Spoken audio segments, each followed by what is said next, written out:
자, 변리사 물리 기출문제 19년도 56회 풀이를 시작하도록 하겠습니다. 자, 1번 문제입니다.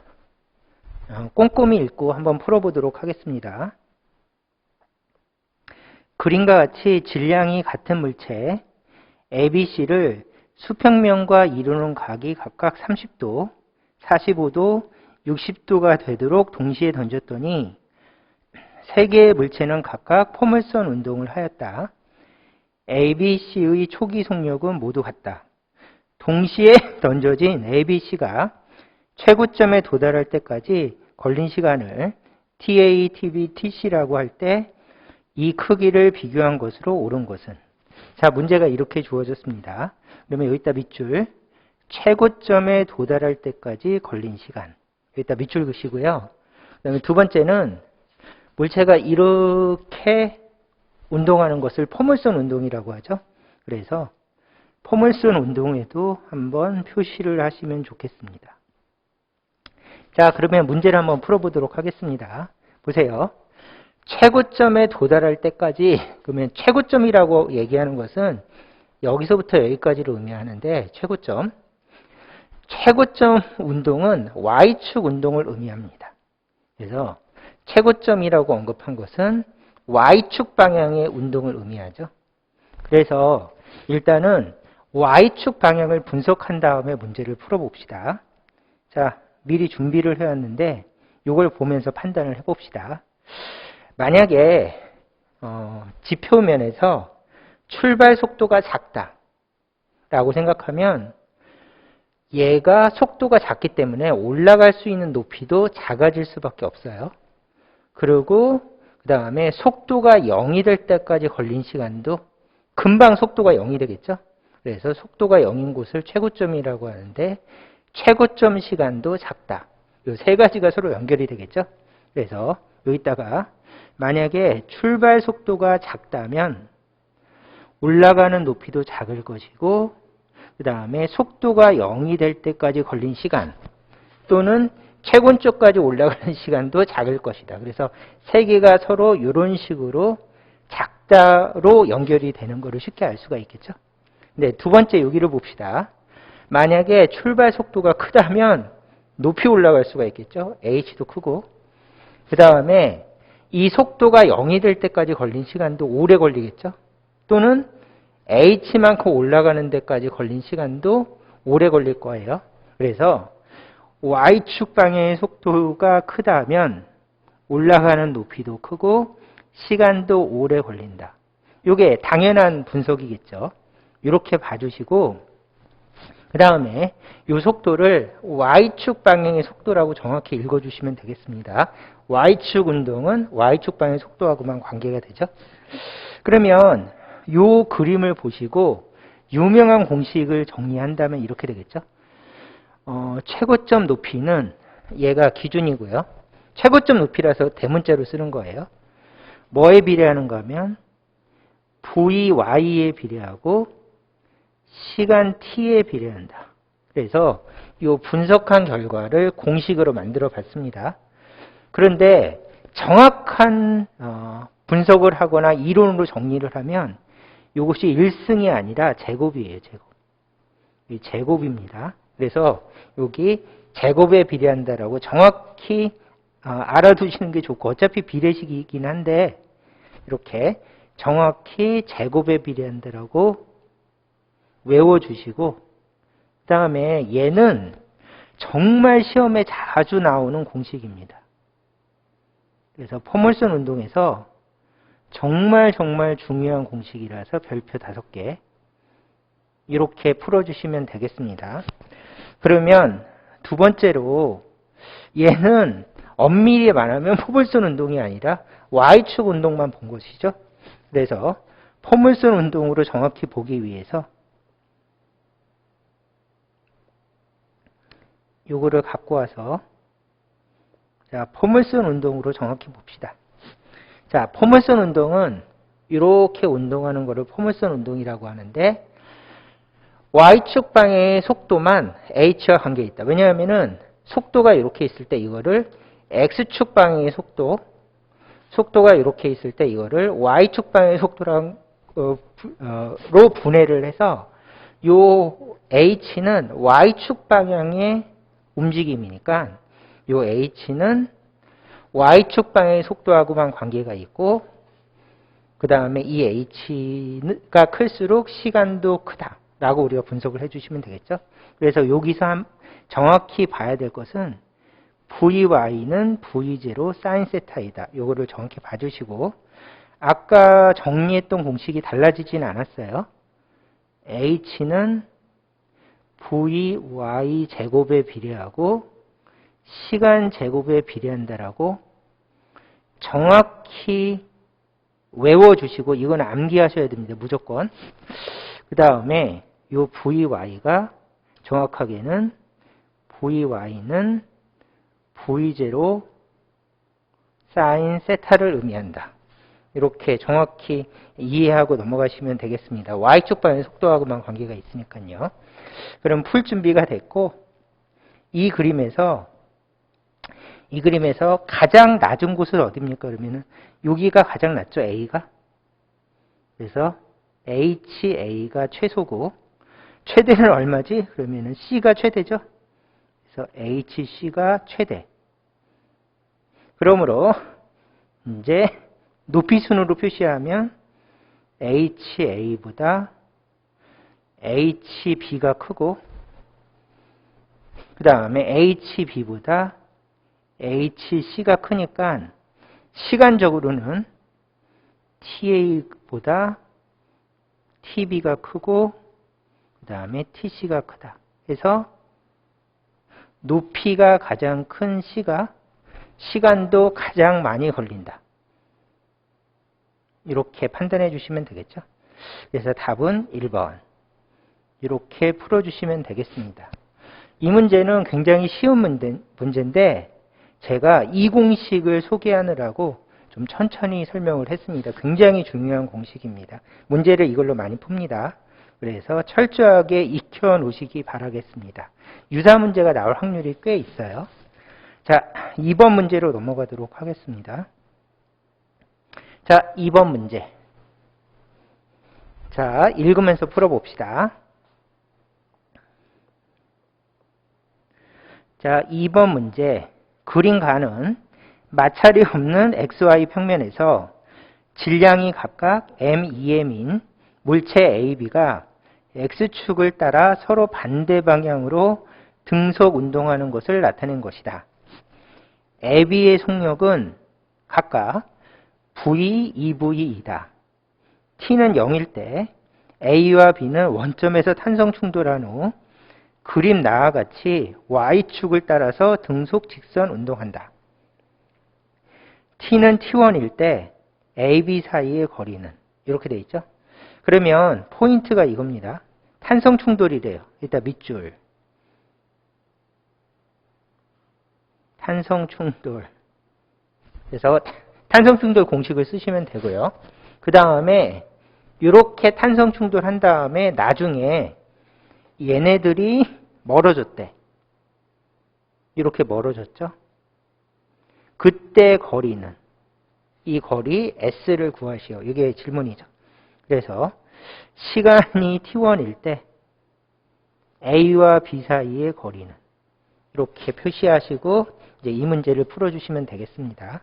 그러면 탄성 충돌이니까 당연히 탄성 충돌 공식을 쓰시면 되겠죠. 탄성 충돌 공식. 자, 1번. 탄성 충돌은 운동량 보존을 당연히 쓴다. 충돌이니까 이렇게 적어주시면 되고 그 다음에 탄성 충돌이니까 기본 공식.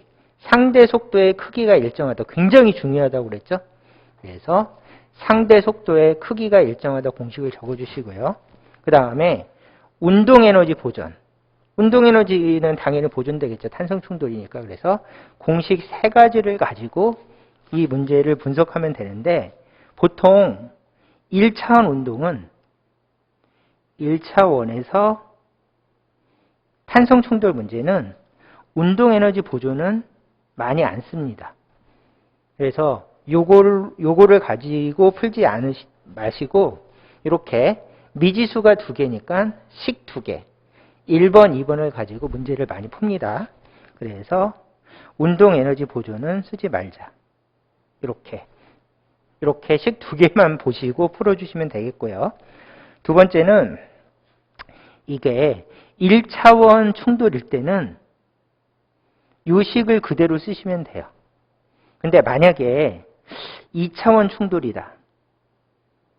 그리고 이 문제에서는 특히 2차원 충돌이라면 요건 그대로 넣으셔도 되는데 요거를 쓰실 때 좀 조심하셔야 될 것이 절대값을 표시를 하면서, 왜냐하면은 2차원이면 방향이 좀 많이 달라질 수가 있으니까 여기다가 벡터 표시를 하시는 것이 좀 더 정확한 표현이 되고, 그 다음에 얘는 그냥 수식일 뿐이고 의미를 정확히 아셔야 되는데, 의미가 뭔가 하면은 2개를 뺀 것을 상대 속도라고 하는데, 2개를 뺀 것을 속도 차라고 부르거나 상대 속도라고 하는데, 크기가 같다. 그래서 크기에다 집중해 주시면 되겠습니다. 그래서 2차원 충돌이기 때문에, 그쵸? 이렇게 가다가 이렇게 바뀌었으면 X축 1차원, Y축 1차원. 그래서 2차원 운동이 되겠죠? 그래서 2차원 운동일 때는 상대 속도의 크기가 일정하다에 집중해서 크기가 같다. 이렇게 읽어주시면 되겠죠? 그러면 이제 문제에다 적용을 해봅시다. 상대 속도의 크기가 같다고 했으니까 2개의 상대 속도는 얼마입니까? 그러면 얘가 다가가고 얘도 다가가니까 상대 속도는 2분의 3V로 다가가겠죠? 2개를 더해주시면 되겠습니다. 2개를 더해서 얼마나 빨리 다가가지? 그러면은 서로 다가오는 속도는 2분의 3V가 될 것이다. 이렇게. 그래서 V로 다가가고 V로 2분의 V로 다가가니까 2분의 3V로 다가가는 것이 되겠다. 2개를 더하면 된다. 그렇죠? 그러면 이쪽을 봅시다. 이쪽을 보면은 얘는 위로 가고 얘는 아래쪽으로 가니까 서로 멀어지죠? 멀어지지만은 우리는 크기만 본다고 그랬어요. 그러면 상대 속도의 크기가 얼마인가 하면 2분의 3V. 그래서 충돌 전에는 2분의 3V로 다가오다가 충돌이 끝나면 2분의 3V로 멀어지는데, 이것은 무슨 원리인가 하면 탄성 충돌에서 나온 결론이다. 이렇게 이해해 주시면 되겠죠. 탄성 충돌에서 나온 결론입니다. 그러면 질문이 이거죠. 얘는 이제 등속도로 멀어지는 거죠. 속도가 일정한 상태에서 멀어지는데, 그렇다면 멀어지는 거리는 얼마입니까? 하면 S는 VT. 그래서 S는 2분의 3 VT, V 곱하기 시간은 T1. 이렇게 해서 이 공식을 이용해서 이렇게 깔끔하게 적어주시면 되겠죠. 그래서 탄성 충돌이라는 기본 개념을 아느냐 물어본 질문입니다. 그래서 답은 3번. 이렇게 풀어주시면 굉장히 간단하죠. 자, 여기까지 풀어서 이것이 첫 번째 풀이이고 이 풀이를 추천합니다. 그래서 보통 우리가 탄성 충돌일 때 속도 차가 2분의 3보이면 충돌이 끝나고도 속도 차가 2분의 3보이다 라고 하는 것은 굉장히 많이 쓰이고 중요한 개념이니까 반드시 외워두셔야 됩니다. 그래서 속도차 일정으로 한번 풀어보았습니다. 두 번째는 이제 다른 방식으로도 풀어봅시다. 자, 보세요. 처음에 운동을 이렇게 하고 있다가 충돌을 해서 이렇게 됐대요. 탄성 충돌이죠. 그러면 탄성 충돌 공식을 세 가지를 적을 수가 있습니다. 아까 얘기한 것처럼 탄성 충돌은 운동량 보전, 상대 속도 크기 일정, 운동 에너지 보전 이렇게 있는데, 자, 사실은 2차원 충돌에서 정말 많이 쓰는 것 중에 하나가 운동 에너지 보존도 많이 씁니다. 그래서 이 문제는 약간 특이해서 2번을 사용해서 깔끔하게 풀었는데, 사실은 2차원 운동이기 때문에 운동량 보존과 운동 에너지로 푸는 방식으로 설명되어 있는 책이 굉장히 많아요. 그리고 그거를 보통 정석적으로 풀었다 이런 식으로 얘기를 많이 합니다. 그래서 얘를 싹 지우고 운동량 보존과 운동 에너지 보존을 이용해서 이 문제를 푸는 연습을 해보도록 하겠습니다. 왜냐하면은 2차원 충돌이기 때문에 이렇게 푸는 것도 의미가 있고 2차원 충돌은 이렇게 많이 푼다. 이렇게 생각해 주시면 되겠죠? 그러면 제일 먼저 운동량 보존부터 적으면서 꼼꼼하게 해봅시다. 자, 제일 처음에 이 그림을 보면서 1번. 자, 2차원이니까 X축 운동량 보존. 그래서 처음 운동량과 나중 운동량이 같다. 그래서 2차원 충돌이니까 X축 운동량 보존을 이렇게 적고요. 처음에 X축 운동량 이렇게 그림을 보고 얘는 마이너스 방향으로 움직이니까 여기다가 마이너스 표시를 합니다. 이렇게. 그 다음에 X축 운동량은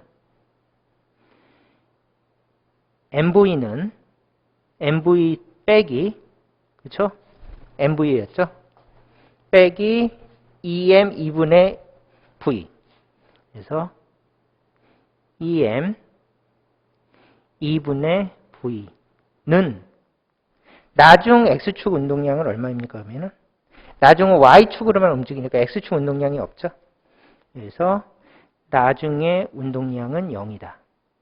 그러면 이걸 계산하면 MV 빼기 약분하면 MV니까 0이 맞죠? 그래서 얘는 그냥 아무 의미 없는 식이 되고 그냥 보존된다를 증명한 식이 되겠습니다. 그래서 첫 번째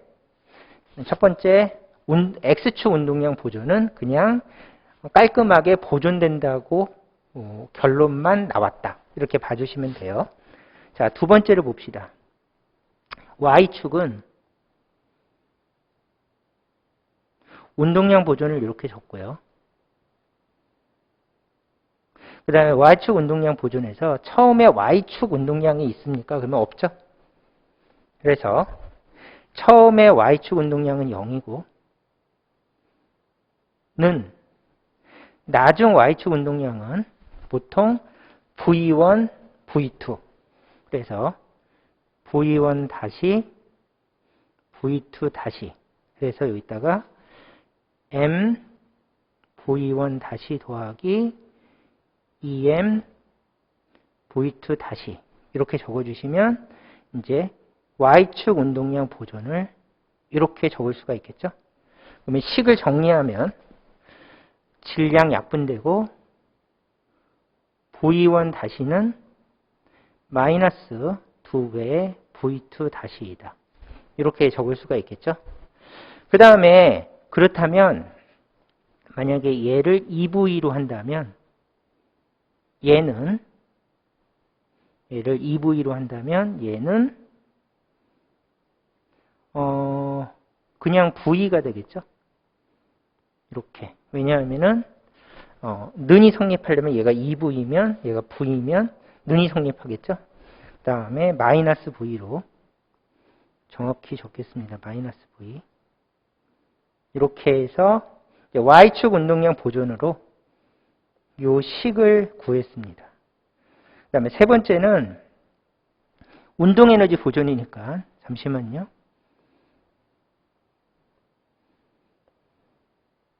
자, 강의가 약간 길어지는데 어차피 증명해야 될 거니까 그냥 꼼꼼히 하도록 하겠습니다.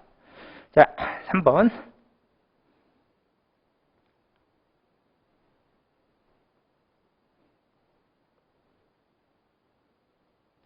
운동에너지 보존이니까 처음 운동에너지하고 나중 운동에너지가 같다.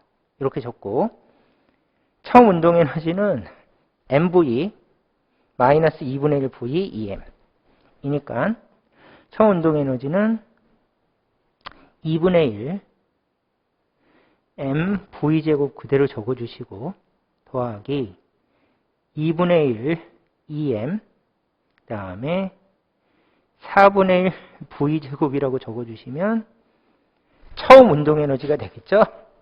A의 운동 에너지, B의 운동 에너지. 이렇게 적었습니다. 그 다음에 얘는 나중 운동 에너지를 적어주시면 되겠죠. 그럼 나중 운동 에너지는 2분의 1m, 그 다음에 A의 속도는 2v. 그래서 4v 제곱 더하기 2분의 1 2m, 그 다음에 요거를 그대로 적어주면 v 제곱이 되겠죠. 이렇게. 그러면 좀 빠르게 정리하면 2분의 1 질량, 2분의 1 질량, 2분의 1 질량, 2분의 1 질량 이렇게 약분해 주신 다음에 v제곱 더하기 2분의 1 v제곱은 4v제곱 더하기 2v제곱이다. 그러므로 2분의 3 v제곱은 6v제곱. 그러면 약분. 그러므로 v제곱은 4v제곱. 그러므로 v는 2v가 된다. 이렇게 되겠죠? 또는 v는 2분의 1v가 된다. 이렇게 되겠습니다. 그래서 최종적으로 이제 식이 어떻게 들어갔는가 하면 X축 운동량 보전, Y축 운동량 보전, 그 다음에 마지막으로 운동 에너지 보존을 이용해서 최종 식을 구했어요. 그러면 요 식을 큰 V는 2분의 1 V니까 여기다 대입하시면 어떻게 되겠습니까? 그러면은 최종적으로 V1 다시는 V가 될 것이고 V2 다시는 마이너스 2분의 1 V가 되겠죠. 그래서 V에다가 2분의 1 V를 대입하면 이렇게 될 것이다. 이렇게 결론이 나왔죠. 그러면 여기까지가 풀이 1번. 그래서 가장 많이 쓰이는 운동량 보존과 에너지 보존을 이용해서 2차원 운동 분석을 끝냈어요. 그러면 다시 이걸 가지고 가서 여기서 이제 두 번째로 풀어주시면 되겠죠. 여기다 표시하시면 됩니다. A는 여기서부터 출발해서 이쪽으로 갔어. 그거를 S1. 그 다음에 속도는 V. 그래서 구한 속도를 이렇게 적어주시고 B는 여기서 출발해서 이쪽으로 갔어. 속도는 2분의 1 V고 B가 이동한 거리는 S2이다. 그러므로 전체 이동 거리는 얼마입니까? 그러면 전체 이동 거리를 S라고 놓으면 역학에서 가장 많이 사용하는 식 중에 하나죠. S는 S1 더하기 S2이다. 그 다음에 S는 VT이다. 그래서 여기서는 일정한 속도로 계속 움직이고 있으니까 S는 VT라고 적어주시면 됩니다. 그러면 정리하면 S는 V는 V, T1. 저 시간은 T1이죠. 그 다음에 더하기 2분의 1 V, T1. 그러면 전체적으로 S는 2분의 3 V, T1이 된다. 해서 이렇게 풀어주시면 되겠습니다. 그래서 보통 2차원 충돌일 때는 몇 번씩 강조하지만은 운동량 보전, X축 운동량 보전, Y축 운동량 보전, 그 다음에 전체 운동 에너지 보존을 이용해서 푸는 것이 가장 많이 푸는 방법이고 이 풀이 방법을 익히셔야 돼서 이렇게 1번, 2번 방법으로 풀어보았습니다. 자, 그러면 어쨌든 2분의 3 VT1이 답이니까 이쪽으로 가셔서 보시면 답은 2분의 3 VT1이 되겠습니다. 자, 그러면 이 문제는 여기까지 하도록 하겠습니다. 자, 3번 문제를 풀도록 하겠습니다. 자, 3번 문제. 그린 가와 나는 수평면에서 한쪽 끝이 고정된 두 개의 용수철에 각각 질량이 m, 2m인 물체 AB를 평형 위치에서 같은 길이 d만큼 늘어난 곳에서 잡고 있는 모습을 나타낸 것이다.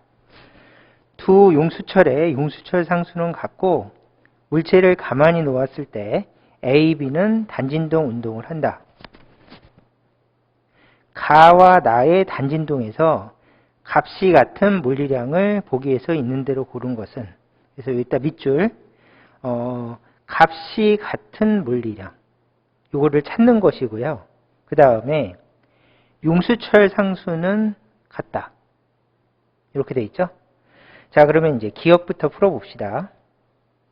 기억. 주기는 어떻게 되겠습니까? 이렇게 물어봤죠.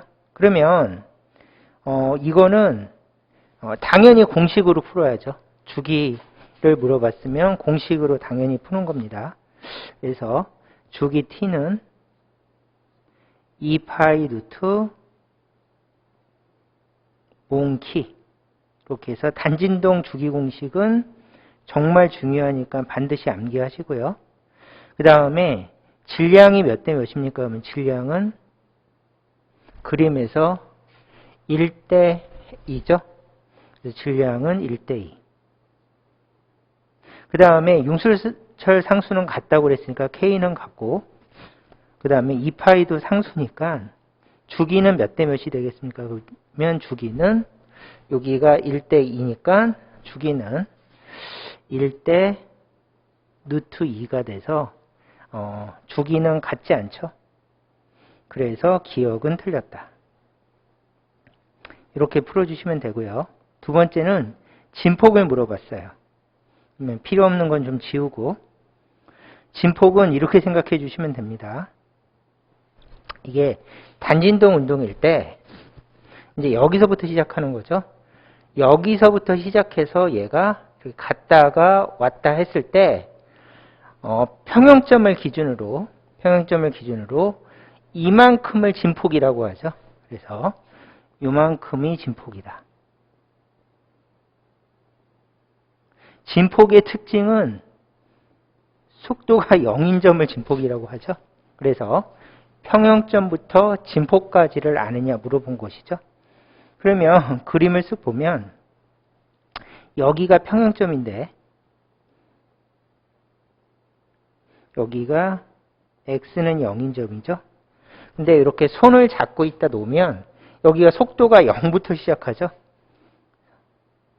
속도가 0부터 시작해서 여기서부터 여기까지가 진폭이 됩니다.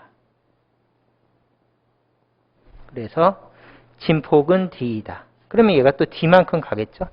그래서 약간 사족이긴 한데 어디까지 움직이겠습니까? 그러면 이 물체는 여기까지 움직여서 얘는 다시 여기까지 오고, 그래서 진폭 A로 양쪽에서 왔다 갔다 하는 운동이 될 것이다. 이렇게 분석해 주시면 되겠죠. 그러면 나를 보니까 나도 마찬가지로 여기서부터 시작하고 그 다음에 손을 놨으니까 속도는 0부터 시작하죠. 그 다음에 얘도 마찬가지로 대칭성에 의해서 얘도 여기까지 움직이면서 여기까지 또 마찬가지로 가겠죠. 그래서 이것이 진폭이다. 그러면 가의 진폭은 D이고 나의 진폭도 D이다. 이렇게 생각해 주시면 되겠죠. 이렇게 해서 여기가 X는 0 평형점이고 이렇게 그림을 분석해 주시면 되겠습니다. 그래서 니은은 같은 물리량이 맞았죠. 디귿은 단진동의 중요한 공식이죠. 운동 에너지를 물어본 것이 아니라 운동 에너지의 최대값. 그러면 단진동에서 운동 에너지 최대값 공식을 좀 적으면서 생각해 봅시다. 그래서 단진동 공식에서 2분의 1 mv 제곱은 2분의 1 kx 제곱이라고 하는 에너지 보정 공식이 있죠.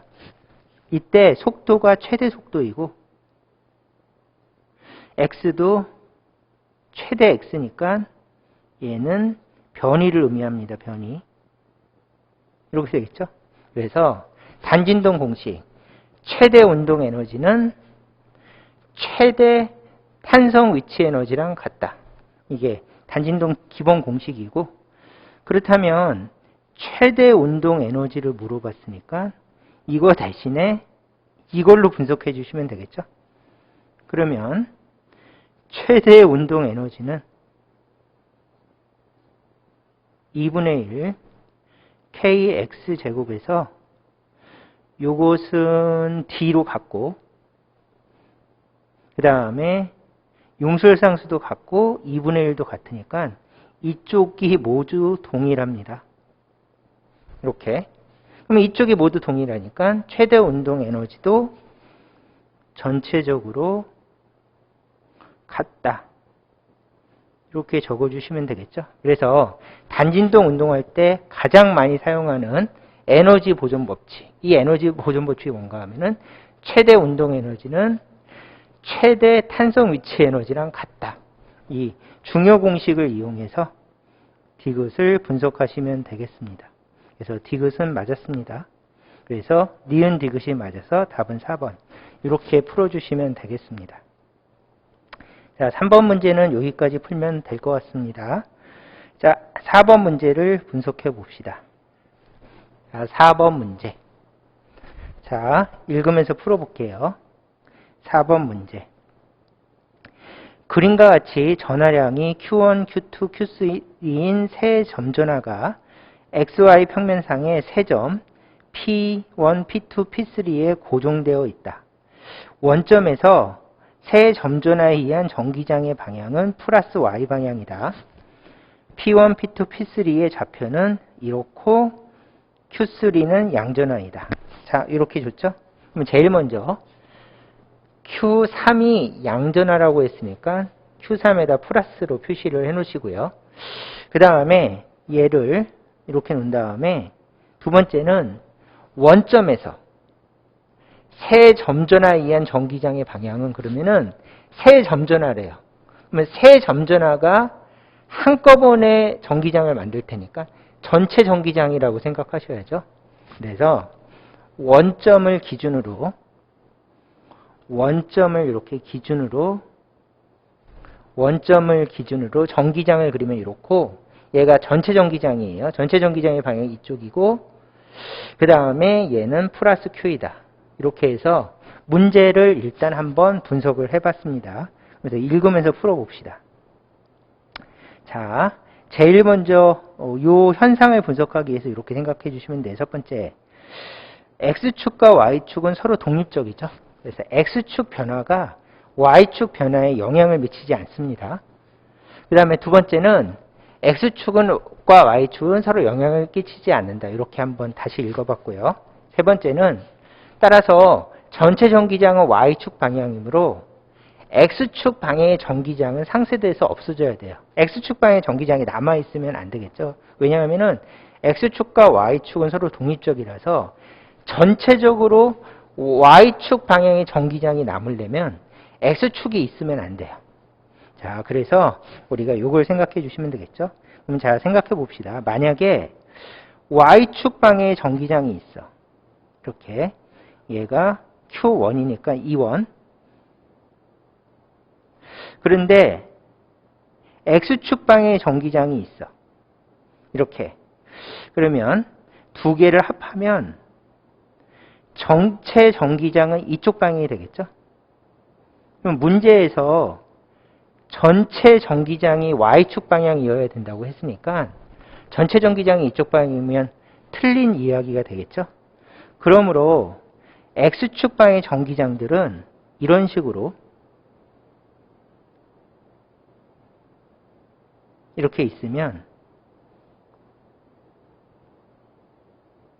얘네들이 상쇄돼서 없어져 버리고, 그러면 이쪽이 싹 없어져 버리면 전기장이 하나만 남으니까 이 전체의 전기장은 Y축 방향이다 라고 이야기하는 게 맞겠죠? 그래서 이 원리를 문제풀이에 적용시키시면 되겠습니다.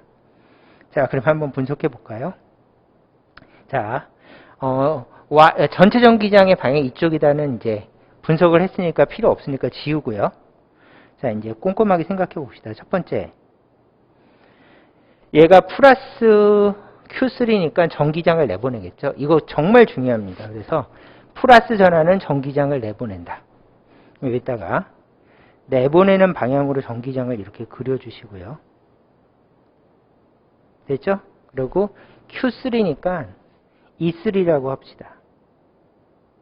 그 다음에 전기장을 어디서 따지는가 하면 원점에서 따진다고 그랬으니까 여기서부터 전기장을 따진다라고 해서 여기에서 얘가 만드는 전기장은 이쪽이다. 이렇게 표시해 주시면 돼요. 자, 이해하셨죠? 자, 두 번째로 봅시다. 이 전기장은 X축 방향의 전기장은 상쇄돼서 없어져야 되는데 그러면 이쪽 방향으로 무슨 전기장이 생겨야 되는가 하면 Q2가 만드는 전기장이 생겨야 돼요. 그래서 Q2가 만드는 전기장은 이쪽 방향으로 생겨야 된다. 그래서 이것이 E2. 자, 이해하셨죠? 그래서 둘이 상쇄돼서 없어진다. 이렇게 표시하시면 되겠죠? 그래서 상쇄돼서 없어진다. 이렇게. 그렇다면 Q2가 전기장을 이렇게 만들려면 Q2는 플러스 전화여야 돼요. 그죠? 플러스 전화는 전기장을 내보내니까. 그래서 얘는 플러스 전화이기 때문에 전기장을 내보내서 전기장이 이쪽으로 가면서 5점에서 서로 상쇄돼 버린다. 이렇게 이해해 주시면 되겠죠. 그러므로 Q2의 전하량은 플러스 값이다. 이렇게 이해하시면 되고 Q3의 전기장 전하도 플러스 값이라서 전기장을 이렇게 내보낸다. Q2의 전하량은 플러스 값이라서 전기장을 내보내기 때문에 5점에서 전기장이 상쇄된다. 그렇죠. 반대 방향의 전기장을 더해주면 상쇄돼서 없어져 버리겠죠. 자, 요거를 이해하셨으면, 자, 니은. Q2는 양전하이다. 맞았죠? 그래서 니은은 맞았습니다. 자, 그 다음에 두 번째는 얘가 서로 상쇄되고 싶대요. 그러면 전기장 공식. 점전하가 만드는 전기장 공식, 점전하가 만드는 전기장 공식인데 거리가 같대요. 그래서 문제에서 위치가 D라고 그랬으니까 D, 위치가 D라고 그랬으니까 여기서부터 여기까지 거리는 D죠. 그 다음에 여기서부터 여기까지 거리도 D입니다. 이렇게. 그러면 서로 상쇄돼야 되니까 전기장 2번하고 전기장 3번은 크기가 같다. 그렇죠? 서로 상쇄돼야 되니까 이 전기장하고 이 전기장의 크기는 같겠죠. 그 다음에 전기장 공식. 점전하가 만드는 전기장은 전기장 2는 K 곱하기 R 제곱분의 Q이다. 이게 공식이죠.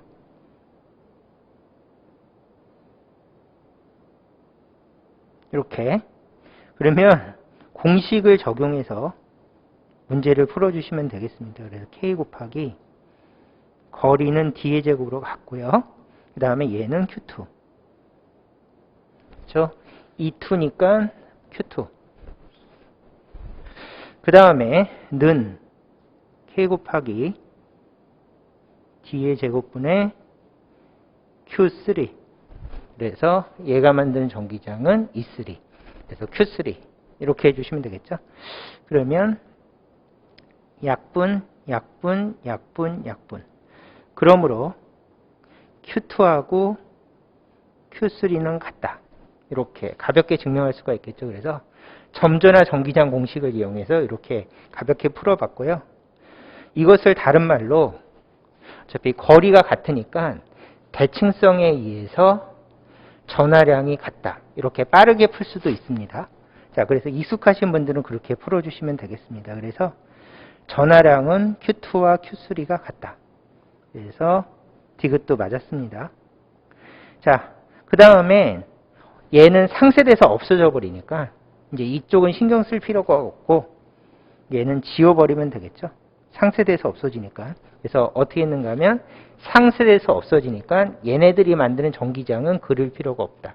그러면 전체 전기장이 이쪽 방향이니까 전체 전기장을 그려주시고요.